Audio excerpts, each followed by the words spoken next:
Seorang gangster mendapati dirinya berada dalam tubuh seorang remaja laki-laki. Namun, drama pertukaran tubuh ini sebenarnya bukan tentang pertukaran. Sebaliknya, episode pertama menyoroti peluang bagi seorang pria yang lebih tua untuk membantu pria yang lebih muda. Dan individu-individu ini sangat berbeda dan harus menemukan cara untuk bersama-sama mengarahkan dunia sekolah menengah yang menakutkan. Ini adalah kisah tentang memulai kembali dan hubungan kompleks dari baik dan buruk. Mari bersama-sama kita menyelam ke masa SMA yang kelam. Langsung saja, High School Return of a Gangster. Gangster berhati emas, remaja yang dibully dengan kehidupan keluarga yang bermasalah, serta persahabatan. Episode pertama dibuka dengan Kim Dekpal, seorang gangster parubaya yang mencoba untuk lulus CSAT. Ini kayaknya semacam ujian PNS gitu ya kali ya.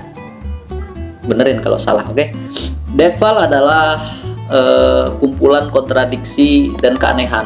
Jadi dia mengambil pisau dengan tangan kosong, menjadi nomor 2 di geng terkemuka, dan mendapatkan kesetiaan yang tak tergoyahkan dari anak buahnya. Tapi dia juga berjuang dengan matematika sekolah menengah, bermimpi supaya bisa kuliah, dan memperlakukan semua pendidik atau guru dengan sangat hormat. Tokoh utama kita yang lain, Song Yi Hyun, seorang remaja bermasalah yang mencoba mengakhiri hidupnya. Yi Hun melompat dari jembatan penyeberangan hanya untuk diselamatkan oleh Dekpal. Dalam takdir yang tak terduga, gangster kita tewas dalam kecelakaan berikutnya. Dan karena alasan yang tidak diketahui, Dekpal terbangun di tubuh pria yang lebih muda. Pada awalnya, situasi yang sulit dipercaya ini terasa seperti mimpi. Tetapi ketika Dekpal melihat mayatnya yang tak bernyawa di kamar mayat, kebenarannya mulai terasa. Meskipun ia mencoba untuk kembali ke tubuhnya dengan melompat lagi dari jembatan, hal itu hanya mengakibatkan patah kaki dan tubuh aslinya yang sudah dikeramasi.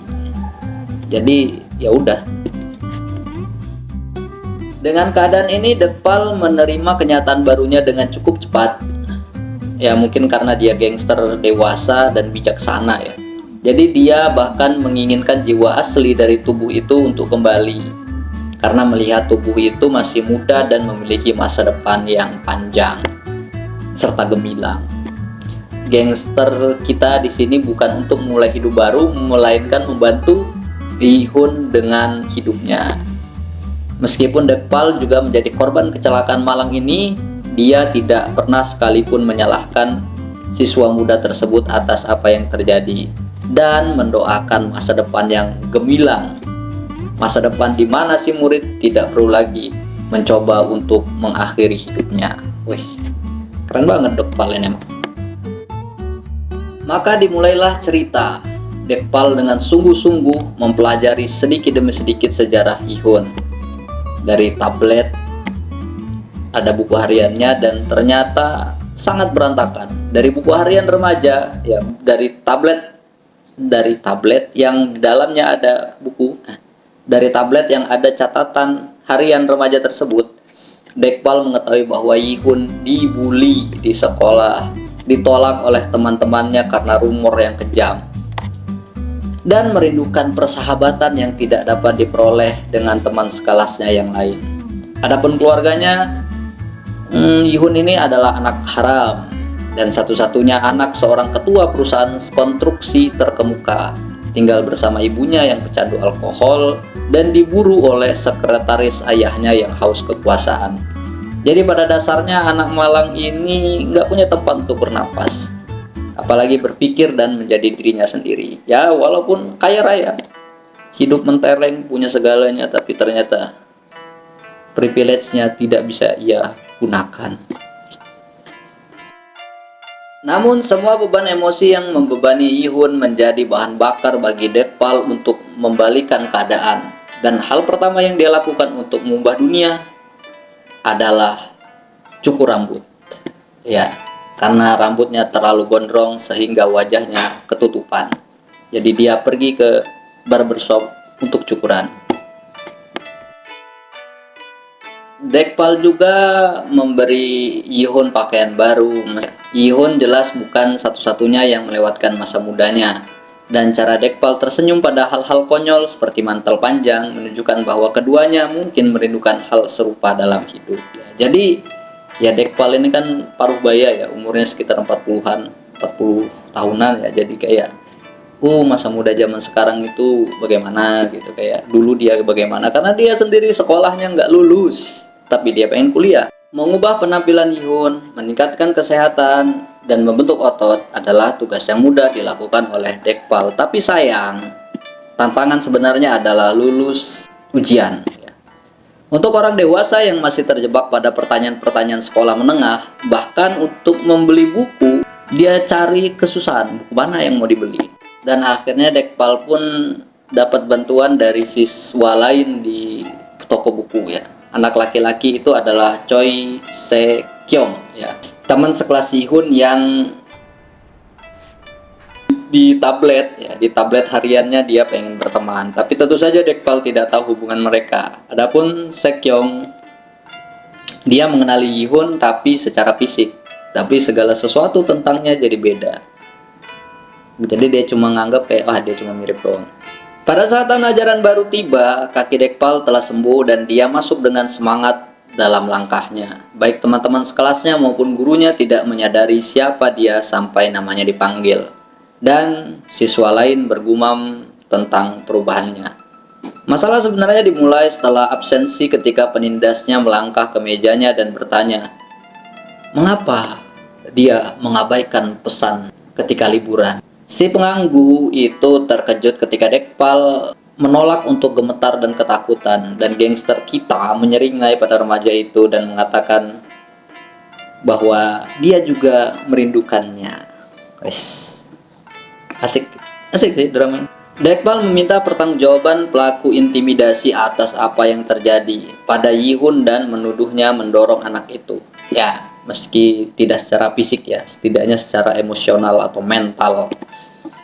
Dia memerintahkan para pengganggu untuk menyerang terlebih dahulu karena dia memiliki reputasi yang harus dijunjung, sehingga anak-anak itu menyerang. Berkat pengalaman sebelumnya, Dekpal menghindari pukulan pertama dan menampar wajah penyerangnya.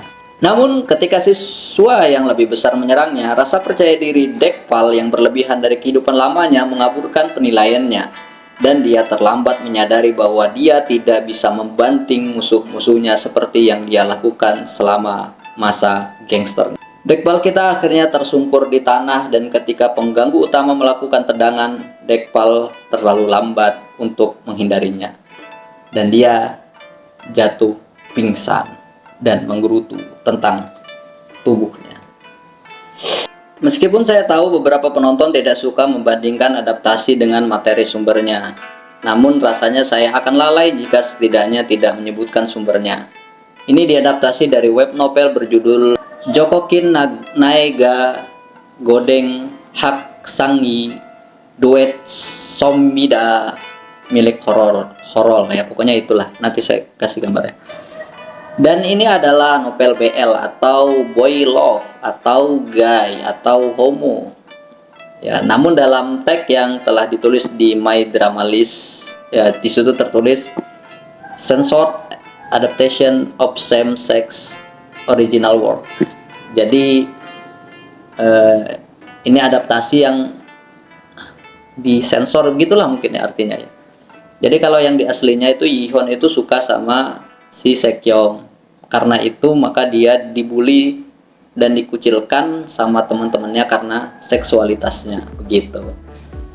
Tapi bagaimana dengan dramanya? Apakah ceritanya masih romantis? Ya setidaknya sejauh ini yang saya tonton ya, 2 episode ini ya nggak ada sih kayak gitu. Jadi hubungannya antara Seokyeong dan Yihun itu ya lebih seperti orang tua dan anak. Jadi kalaupun drama ini awalnya BL, diadaptasi ya karena aksinya aja mungkin ya tetap bakalan seru gitu, dan saya bakalan terus nonton gitu. Ya terlepas dari web novelnya tentang romansa gay, Nanti ini kayak yang Gai Guiga itu ya, tapi ya pokoknya romansa homo ya, jadi ya tentang BL, boy love itu. Saya hanya berharap bahwa drama ini tetap menghibur dan penuh adegan aksi sampai akhir, karena saya melihat potensi cerita yang menyentuh lah. Itu sosok daripada Kim Dekpal yang keren banget lah gitu. Ya mungkin demikianlah review rekap dari drama High School Return of a Gangster. Ya, like, comment, ya pokoknya itulah.